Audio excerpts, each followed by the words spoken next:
It's Halloween, it's Halloween, it's time for scares, it's time for screams.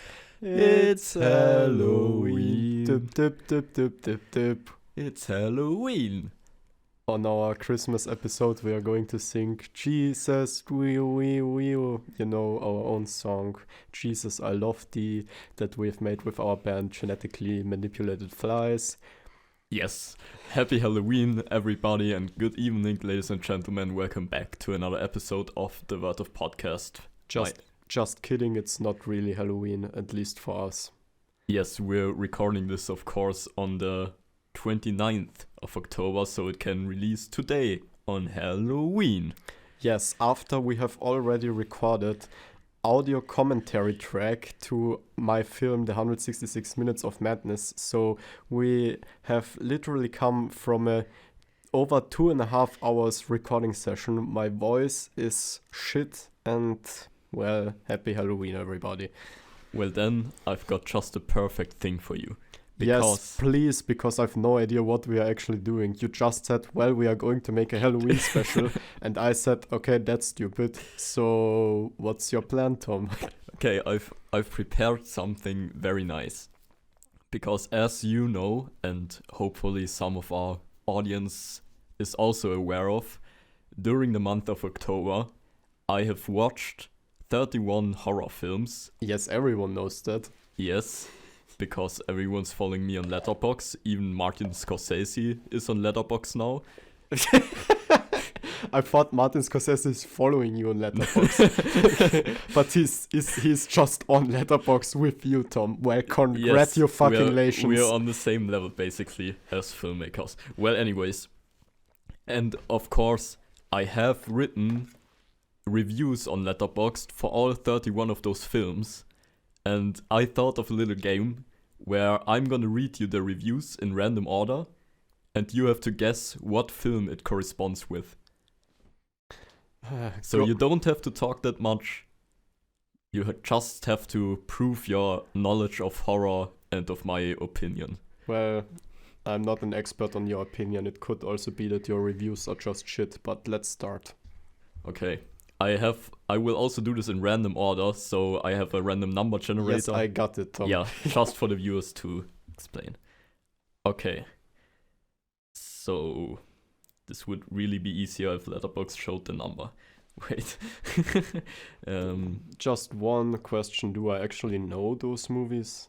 I'm pretty sure you know most of them, like all except for like maybe 2 or 3. I'm not sure if... I'm pretty sure you've seen most of them. Okay, let's just go. Whatever. Okay, the first one. And, of course, I'm not gonna mention any names or whatever that could give it away immediately. Let's go. So the first film. Visually, this film is absolutely stunning. And I love... Suspiria. No. And I love the nightmarish storytelling. Also hearing name of one of the actors talk in the oldest surviving German dub for a film was really cool. Unfortunately, it really didn't leave that much of an impact on me, and even though it's not even 80 minutes long, I caught myself looking at the runtime once or twice while watching. Still definitely a classic worth checking out. German dub version, so it's not actually a German film? It is a film with the oldest surviving German dub. But is it a German dubbing process in the sense that it was like dubbed over because the original language of the film is not German, or is it a German film with a dubbing? Or it's difficult to explain without giving it away, but okay, I'm gonna give you this hint.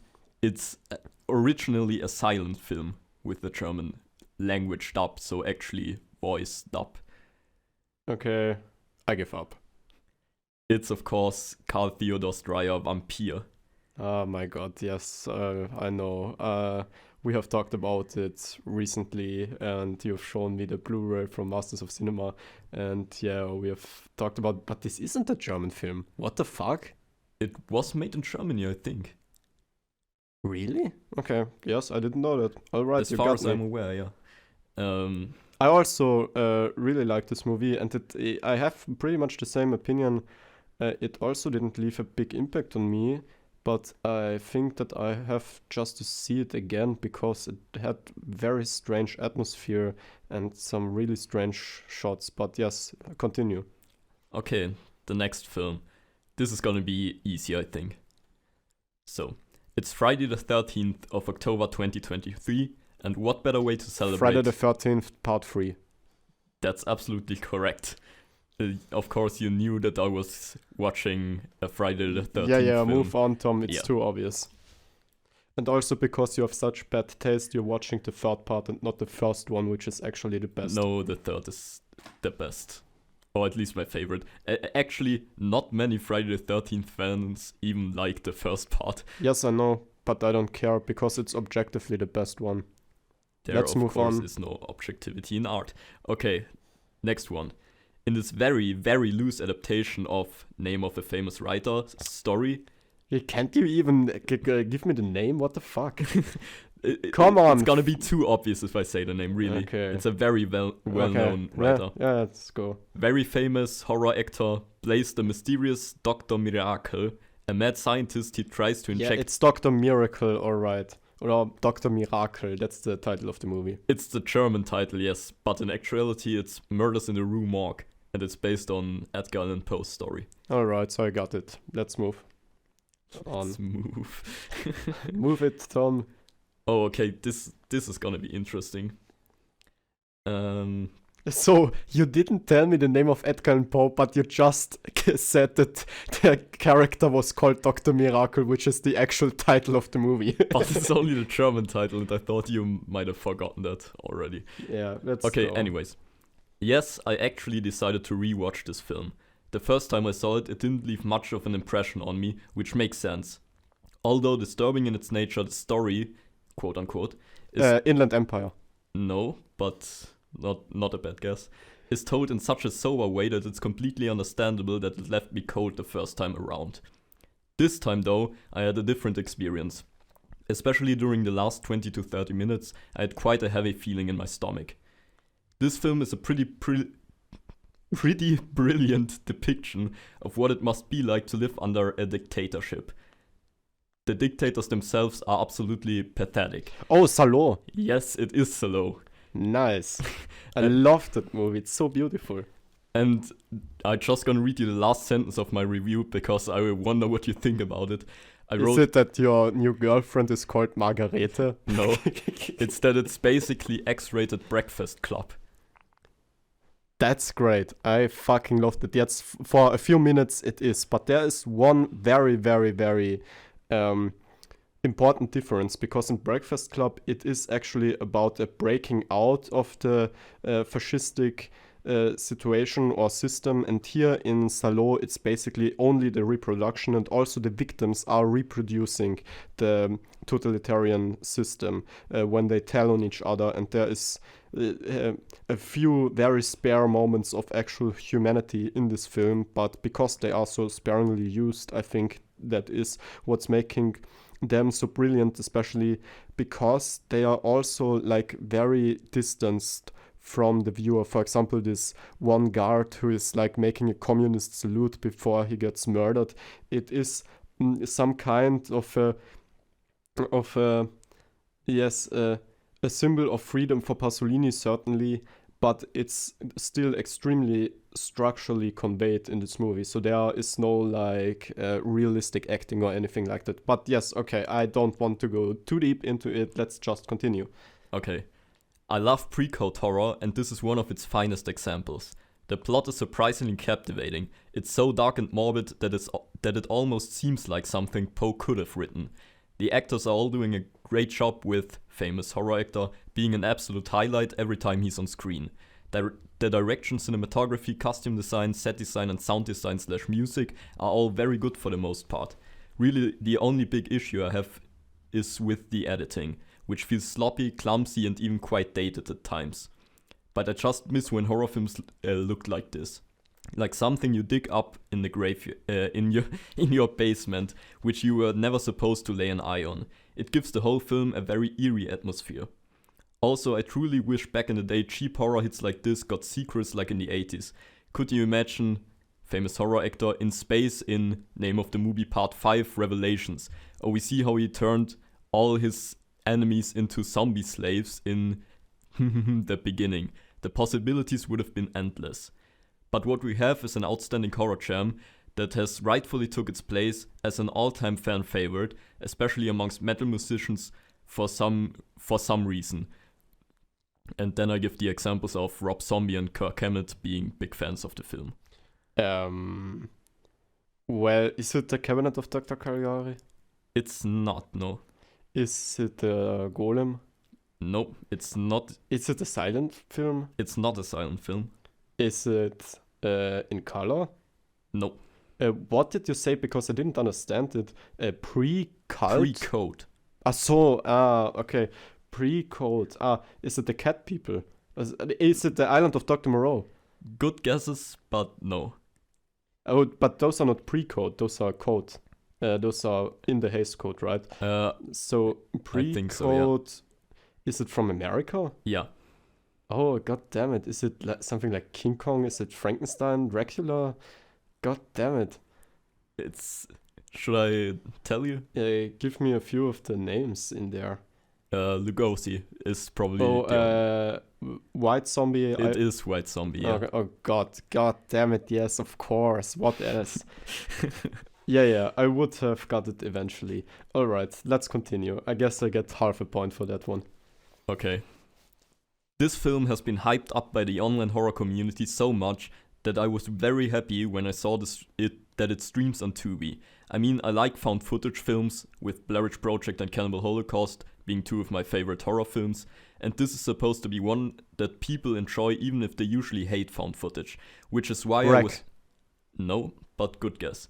Which is why I was extra excited to watch a great found footage film.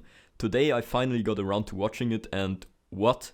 Really, this film is so beloved. I truly don't get it. This is a film about a group of people building a haunted house attraction out of an abandoned hotel. A lot, and I mean a lot, of the runtime is spent on those characters just talking, laughing, being dicks, whatever.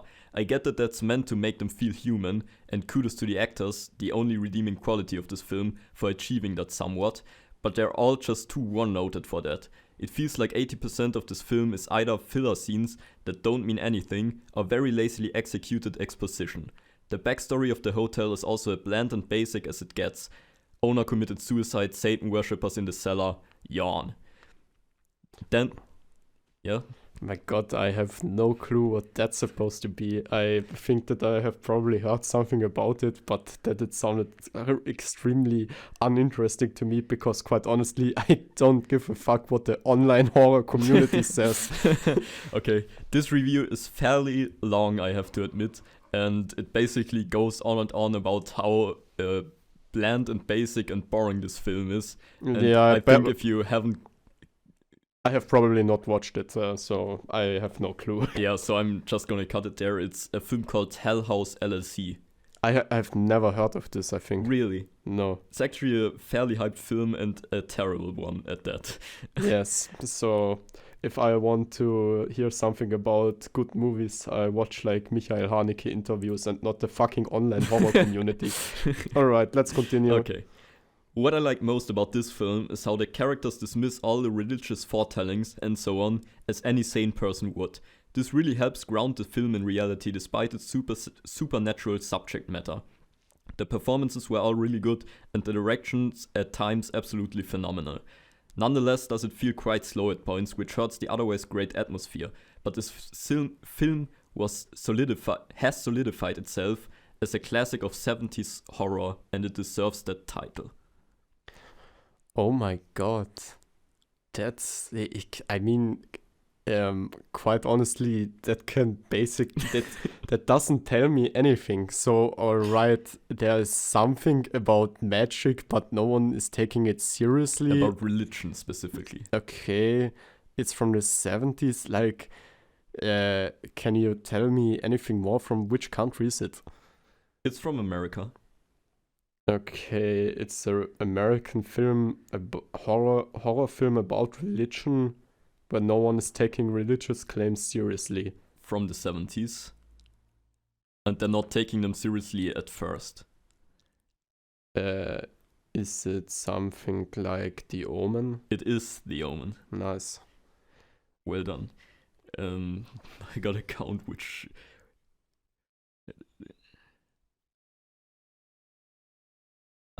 This one, okay. Yeah, let's go.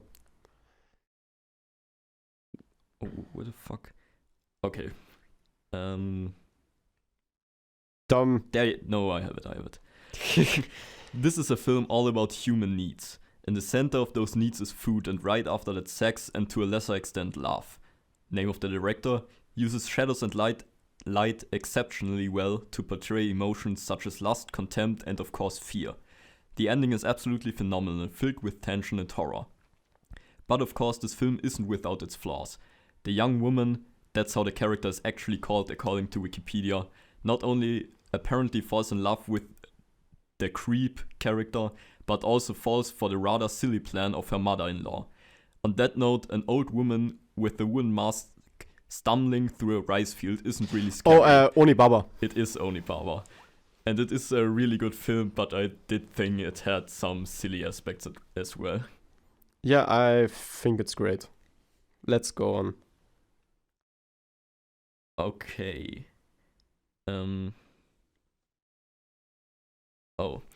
Look, this is definitely a step up from the original, but it's still far from being a great horror film. While the shots are more creative, the acting is mostly pretty good, and there are some interesting ideas buried somewhere within this mess of a screenplay. It's still mostly generic horror trope after generic horror trope, with maybe one or two standout scenes thrown in. The religious propaganda is still obnoxious, and lines like, "The church can't do anything without proof," or "The church distances itself from anything that could be a hoax," I'm paraphrasing by the way, are some of the most ridiculous lines ever uttered with a straight face. I want to talk about one idea though, that could have had some huge potential, and that is the child and mother just faking the whole thing. There are two cool things that they could have done with that. First one, it was actually all fake, the mother is mentally ill and made her child do it. That would have been disturbing, dark and bold. Or number two, everyone, including the main characters, think it's a hoax, but it's real and the ghosts actually just kill the family. Of course, they did the least interesting thing. The main characters think it's fake, they leave, they realize it's real and they come back to save the family.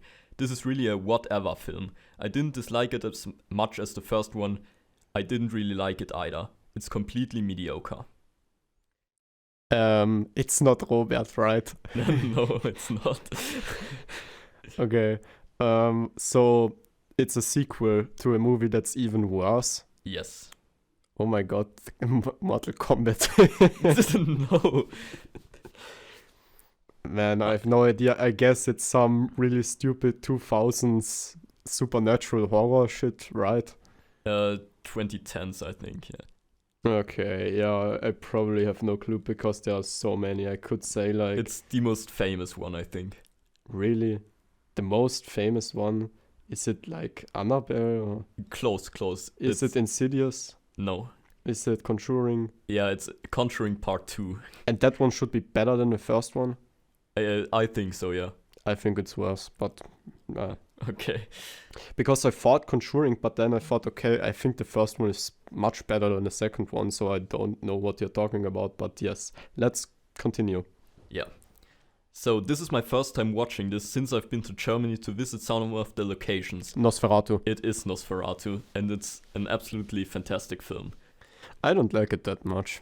I didn't used to like it that much either, but now after this rewatch, yeah, it's a really great film. Yes, let's continue, Tom. Let's go. Okay, I think I'm just gonna pick them out myself now because the random number generator thing really doesn't work this well. Why do you pick them randomly? I don't know the list, so why do you even pick them randomly? You might have some idea if I went in order, but now I'm just gonna pick them myself, whatever. Okay. Even though it has the classic 1930s B-horror pacing issues at points, the excellent finale and some standout performances... 1930s? Yeah. Okay. And some standout performances. I'm probably gonna have to tell you the names because this review really is this long. Mainly by Lugosi and Lowton, really make this classic shine even today. Yeah, is it Dracula? No. Is it I Walked with a Zombie? No. 1930s Bela Lugosi? The fuck? What else can this be? Can it be like one of those Universal sequels where Bela Lugosi is playing Dracula? But what else has The Bat? No. You've already mentioned this film actually when guessing another one. It's not White Zombie again, right? No. Oh shit, I am so exhausted from recording 2.5 hours now. I can't even remember what other movies I mentioned. God damn. 30s. Give me a tip. Well, I mean, other than... Oh, maybe it's based on a story by H.G. Wells. But it can't be The Island of Dr. Moreau. It is The Island of Lost Souls, which is... Herr Bela Lugosi is in this? Yeah, he plays the leader of the Oh animal my people. god, I completely forgot about it. Wow, yes, you're right. Absolutely, I completely forgot. Okay. Okay, next one. Man, this movie aged like fine wine. The screenplay is very well written. All the dialogue feels natural and the characters feel like actual humans. It's a lot of fun watching the kids try to fight the monster and the adults slowly realizing that they're in real danger. The monster is actually a somewhat terrifying monster, although more so in theory than in the actual movie. Don't get me wrong though, some of the horror scenes are still effective to this day. The performances are all great, but of course, lead actor steals the show. He's absolutely amazing in this. The only real fault this movie has is the lack of a true lasting emotional impact. It's mostly shallow entertainment at its best. All in all, this is a masterpiece of B-horror filmmaking. It? It's not it, no. But it's about a bunch of children fighting a monster? Yes. And it's from the 50s, I can tell you that. Oh, The Blob? It is The Blob. Nice. Okay. Because I didn't really get that those are kids, because they are like played by 25-year-olds. So when you're saying kids, I think of like little children. Okay, let's continue. Okay. This is a functional adaptation of one of my favorite books, but it takes away a lot of the source material's mystery by revealing the antagonist's identity right away. Despite John Barrymore's awesome performance, nothing really stands out here, neither good nor bad. It's a fine film with a few great elements. What, John Barrymore? Yeah. I don't even know that guy. Really? He's the grandfather of Drew Barrymore. Yes, I and mean... a famous, really famous actor of, okay, I can give it away, the silent era. Yeah, thank you. I thought that would make sense if it's the grandfather of someone who was like born in the 70s. Yes. So it's an adaptation. Yes. With a mystery, but it's giving the mystery away quite soon, unlike the novel. Or... Exactly, yeah. Okay, and is it from the silent? It's from the silent era. It is, yeah. Okay, my God, what the hell can that be? It's from America. Yeah. Okay. My God. I have no clue. It's Dr. Jekyll and Mr. Hyde from 1920. Ah, shit. Yeah, I've not seen that. I've never seen a Dr. Jekyll and Mr. Hyde adaptation. I love the book though. Okay, let's go. Okay. So first and last time I watched this film before today was when I was like 14, I believe, and it didn't leave much of an impact on me. This time around, I really liked it. This is so much more fun than I was led to believe. The demon is both hilarious and genuinely threatening, making it a delightfully devilish, almost adorable antagonist. Also, there's just so much silly stuff here. A couple examples. The priest tells the mother how difficult it is to get the church to agree to an exorcism. Then he goes to The Exorcist. Yes. He goes to meet the Pope or whatever, and the conversation goes like this. Are you sure it's really a possession? No, not really. Okay, let's do it. And that's actually how it is in the film. That was so funny to me when I watched it. Yeah, it's a lot of fun. I especially like the shot where they're just like standing there. She's like floating above the bed, and they are standing there like the power of Christ compels you. And then it's like a moment of awkward silence. Yeah, but other than that, I think The Exorcist is fucking terrifying. I love the concept, Really? and I love that there really is a truly terrifying mystery.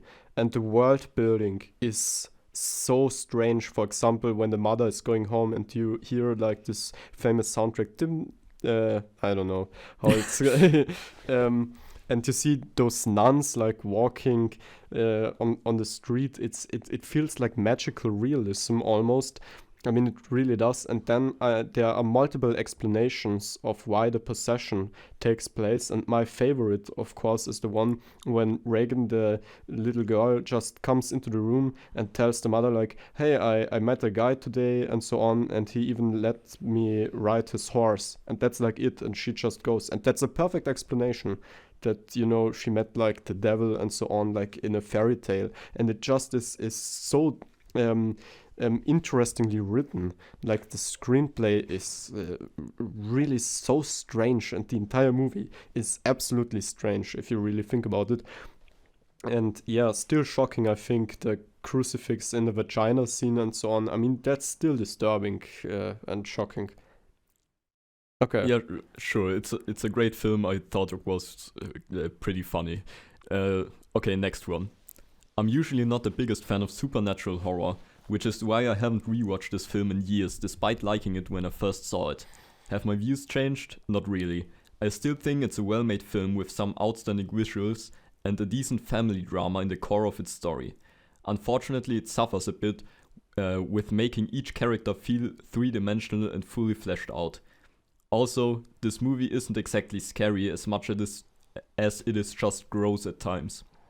So while not being a true horror masterpiece, I did enjoy watching this one again, and I would definitely recommend it to people intrigued by the premise and the visual style. Oh my god, Poltergeist. No. I'm gonna give you a hint because this one is actually really hard. It's from 2015. Oh my god, what the hell could that be? A family in the middle of all of it, and they are fighting what like ghosts or what? I just said it's supernatural horror. Okay, so they are fighting like a ghost. If I told you what exactly they were fighting, it would just be the name of the movie. The Golem. No. They are fighting. Is it from America? I think so, yeah. Okay.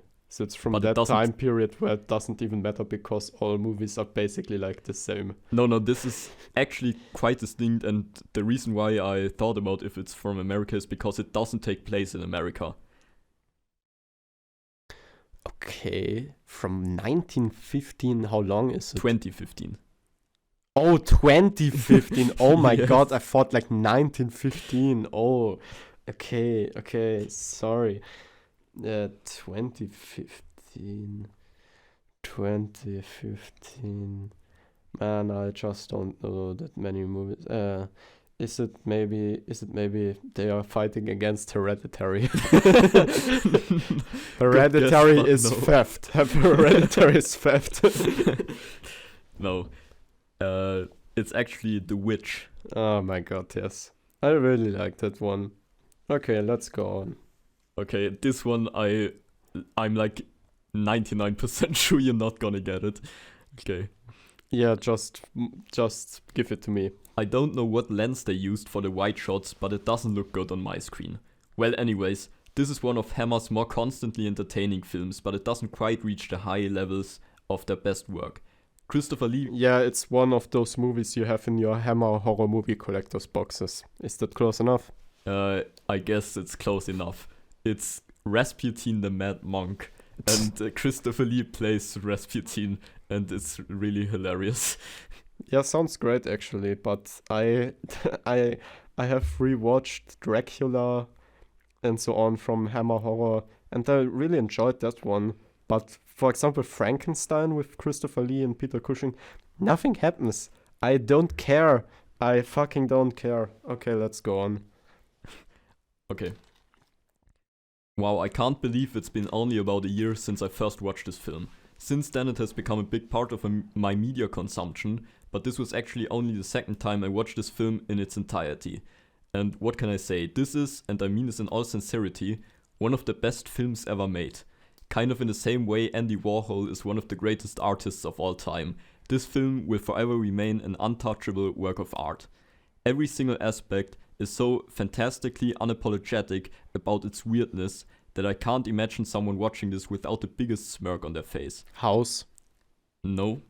Okay, let's continue then. I wanted to say Shoah because you said like it's a big part of your media consumption even though you have only seen it twice. So I thought it had to be something that's extremely long, and then you said like it's one of the greatest movies ever made, like Andy Warhol. So I thought, okay, Andy Warhol, Empire, it has to be something that's extremely long and boring. So I thought it was like Shoah or something. On first glance, this might just appear like the perfect piece of escapism, but it's actually quite profound and philosophical, as well as being endlessly entertaining. Not many films have achieved this balance. This is easily one of my favorite films of all time, and honestly I can't recommend it enough. If Sight and Sound ever asked me for my list of top 10 best films ever made, this might probably make the cut. Oh my god, so when you are saying it's a big part of your media consumption, what the hell do you mean by that?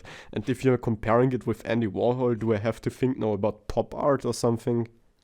Yeah, I guess in that same direction and vein.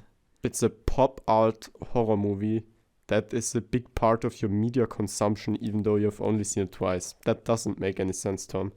It does make sense if you consider what subgenre it is in. Okay, tell me the subgenre. Okay, then you're gonna know it right away. It's musical.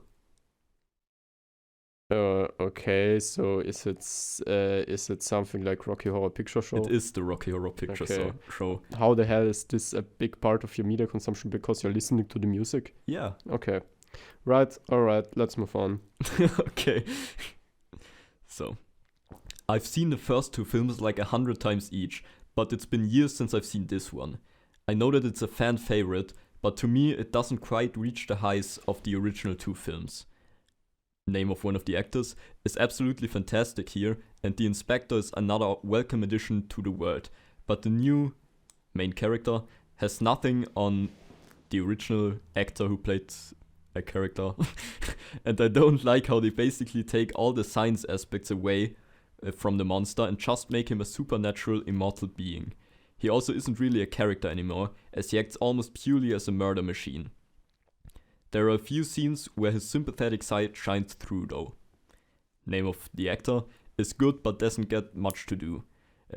Actor and director of the first two films are greatly missed, although Rathbone and Lee are both doing a great job acting and directing respectively. The visual style, that was obviously influenced by German Expressionism, especially with its use of shadows, looks really cool, and there are some genuinely great moments here, but I never got super invested in the story or the characters. This is a good sequel, but also definitely a step down from the first two. Okay, so Christopher Lee's in it? No. Who is this Lee guy then? Bruce Lee? It's the last name of the director, but I knew that you wouldn't know him, so I didn't even mind changing the name. Okay, who the hell is this?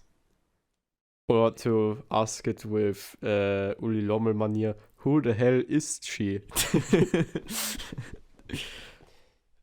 Okay, should I give you a hint or just... Yes, please, I have no clue, Okay. and I couldn't even follow you. Okay.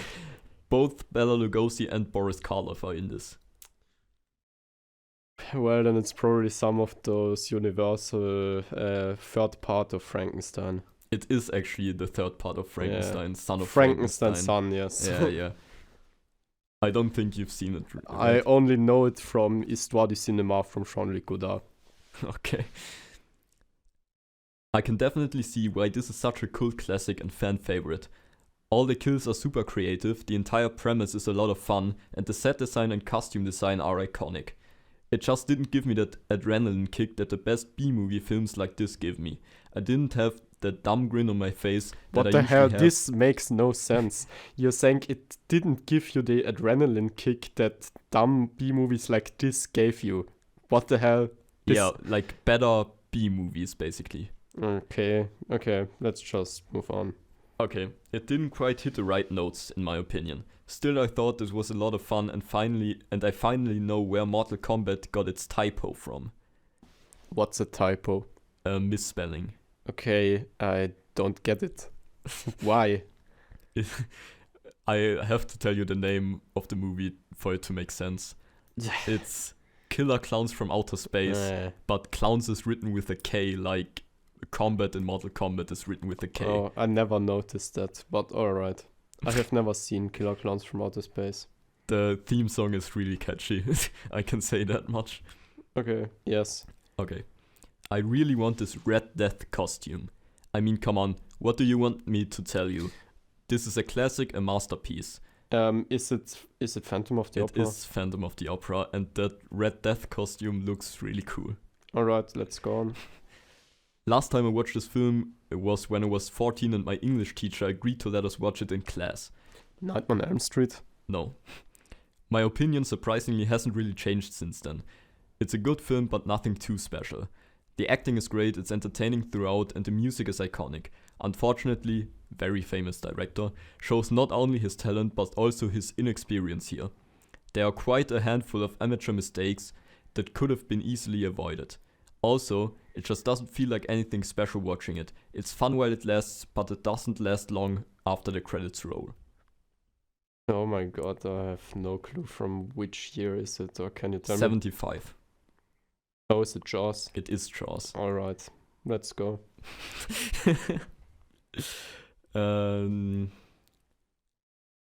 Okay, let's do this one. It's been years since I've seen this film, and I thought I could start this year's Spooktober with a modern horror classic. Unfortunately, this film kinda sucks. Like seriously, the screenplay feels like someone googled most generic haunted house horror movie tropes and tried to put as many in there as possible. The acting is functional at best and laughable at worst. The music and sound design only exist for cheap scares.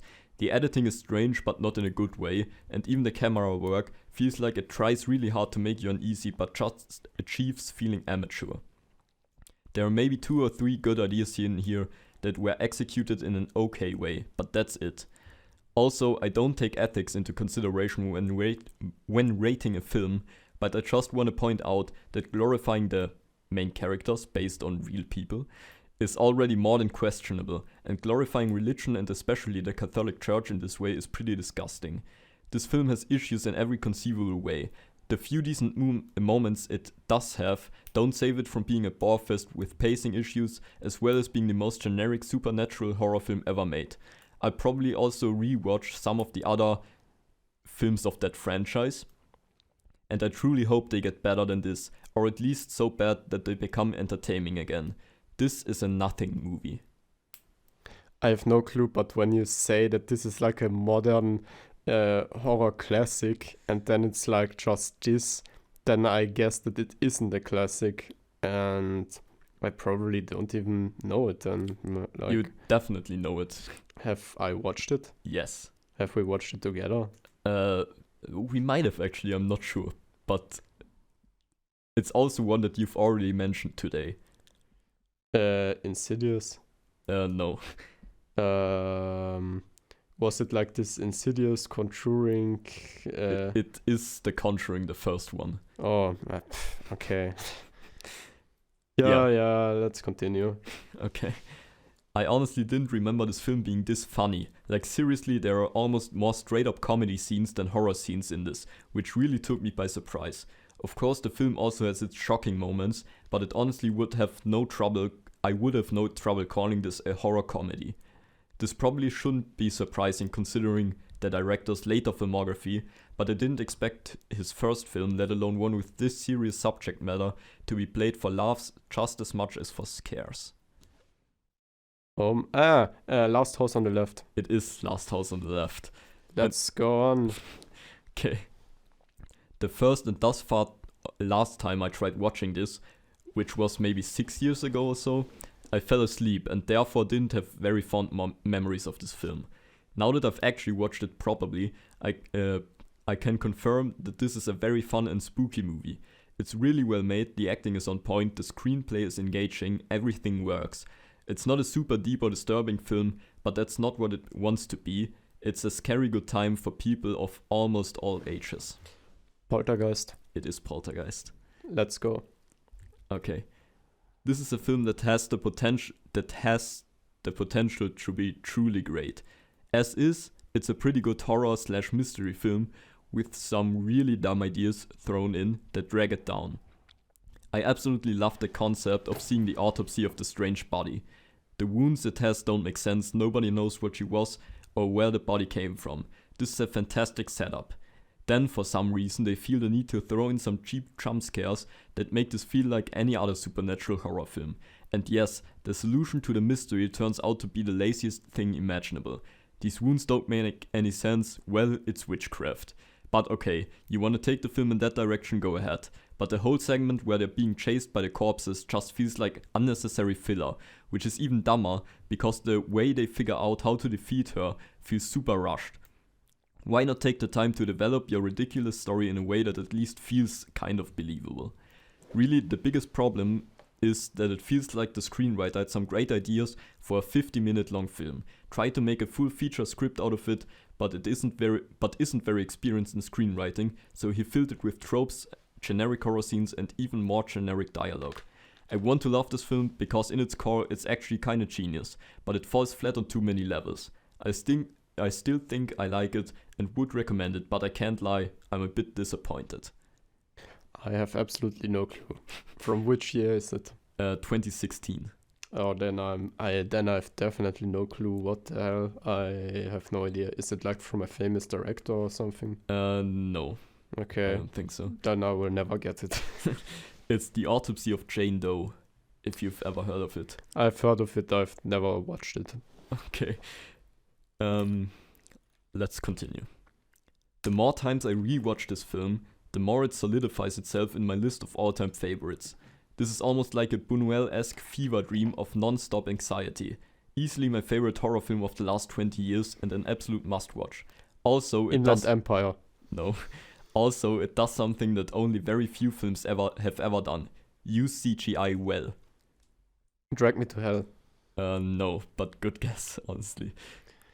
Use CGI well. What the hell can that be? From which year is it? 2017. From which director is it? It's from a famous director, and I think if I tell you, you'll know it Is it immediately. from Ari Aster? Is No. it from... is it The Lighthouse? No. Is it... God damn it. Is it from Nicholas Winding Refn? No. Is it from Gaspar Noé? No. Is it from...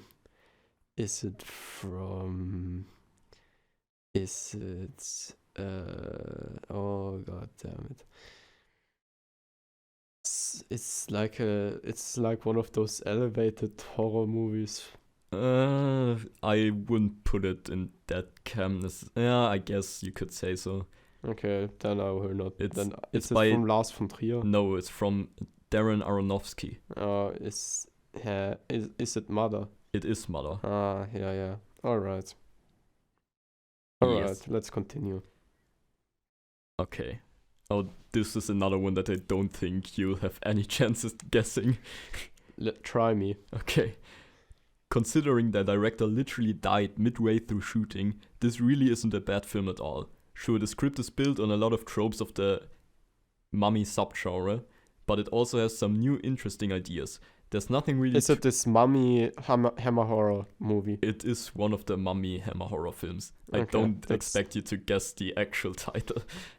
It's called Blood from the Mummy's Tomb. Okay. Yeah, no, I would not have got that. All right, let's continue. I just want to point out that the main character in this film is called Todd Browning, and they have literally basically the same character Nog from Nosferatu in it, like with the same hairstyle and everything, which was really funny to me.